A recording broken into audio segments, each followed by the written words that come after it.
Perfecting your writing, parallelism and coordination. Hello, language learners.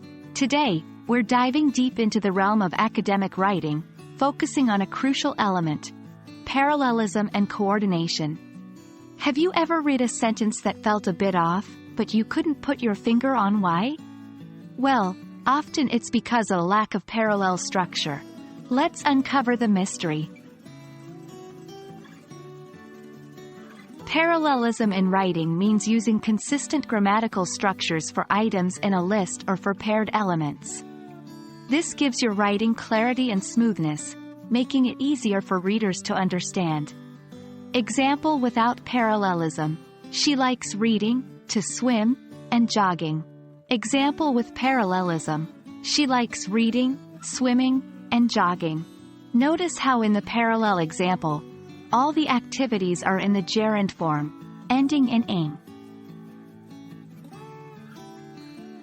Coordination involves joining two or more items with conjunctions like and, or, and, but.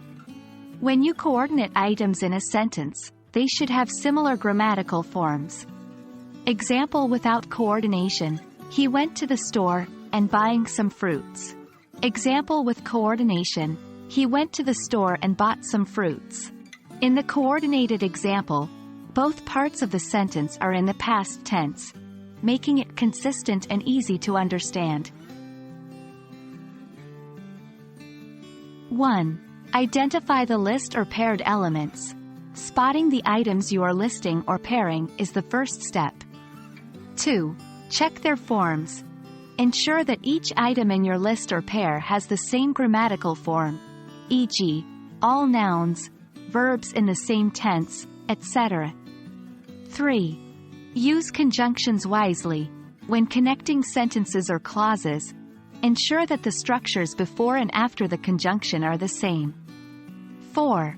Reread your work. Sometimes, errors in parallelism and coordination only pop out when you read your work aloud or after taking a break. Perfecting parallelism and coordination might seem like small details, but they're essential for clear and effective academic writing. Remember, it's not just about what you say, but how you say it. Keep practicing, and soon you'll master the art of parallel writing. Until next time, happy writing!